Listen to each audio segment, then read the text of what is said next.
Welcome back. A Gauteng family is calling on the Provincial Department of Education to ensure safety at all school camps. It comes after a grade 7 learner is reported to have drowned at a camp over the weekend. Latoya Temilton's family is heartbroken and are seeking answers as to what exactly happened to her. Our reporter Zikhona Tshona joins me now with more on this. Zikhona, good afternoon to you. We've seen stories like this so many times at the start of the year, school camps. What does the family know about what happened? So as far as the family knows, on Saturday the 20th of January, Latoya had been invited to a school camp as she had been nominated or elected as a prefect at the school the previous year. So this was supposed to be the induction for the prefects for the year 2024. They were meant to pick her up at around 4:30 later on in that day. Then around 3:30 they received a phone call from the principal to say something bad had happened. Oh. So in panic, they rushed to the camping site. There, they saw her body covered, they say, but they've also been trying to speak to other learners to find out exactly what happened. And they managed to speak to one of her friends who says they were in the swimming area. They were not supervised in the swimming area, the learner has told the family.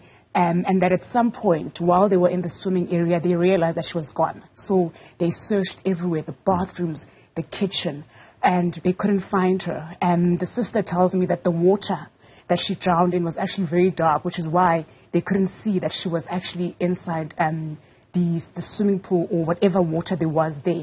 The family, rather, does feel that the school was negligent, given the fact that there was no supervision of these learners while they were participating in the swimming. And they believe that in any given point at a camp, children should always be supervised. But let's take a listen to her sister. She details just those moments when they arrived at the camp and she saw her sister's lifeless body.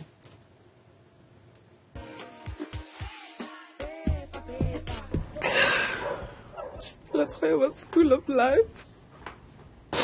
She was a very happy soul, and she loved everyone.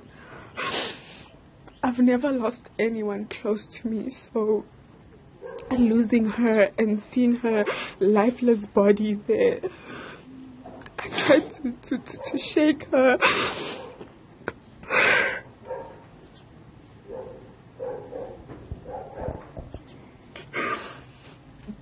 It hurt so much that it hurt so much because she was very happy. She was happy to be a prefect because I was a prefect in primary school and she wanted to follow in my footsteps.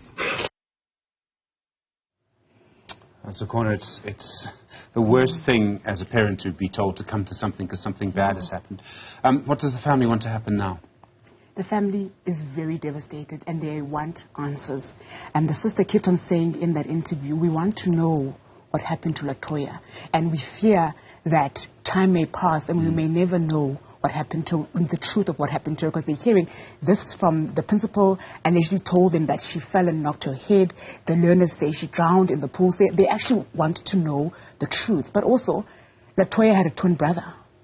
The family tells me that since this happened, he has not been able to speak of his sister. The sister was telling me that the brother came to the scene, uncovered his sister, and said goodbye. But they're all very traumatized. The mother today couldn't speak to us. She appointed her children, the brother and the sister, to talk to us with regards to how the family's feeling. But their sentiment is that they want answers. They're also speaking because they want to make sure that the Department of Education takes action here and ensures that no parent and no sibling, no friends ever finds themselves in this situation, because the learners themselves there at that school are traumatized by what has happened. So they are calling on the Education Department to act. Let's take a listen to what the siblings had to say. I would like the Department of Education to make sure that measures are taken before kids go on school trips.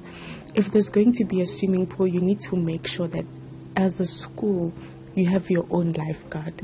Because some places, they tell you that we do not provide a lifeguard. We don't know what happened to Latoya. But I feel like the school was negligent in a way, because they had to look after the kids. We placed the kids in their hands. At this moment, it's about Latoya, but we're also trying to prevent other kids in such cases so that they don't drown, and to be more cautious when you're taking the kids to the pool. I'm sure many people will remember what happened at Parktown Boys not very long ago, Zikhona. Any response yet from the Department of Education? So the department has responded to say they are aware of the incident, and they're saying that the circumstances around what happened are not yet clear to them. And they're also saying that the MEC of Education in the province of Metro is considering appointing an independent investigation into this incident. Zikhona Tshona, thank you very much indeed.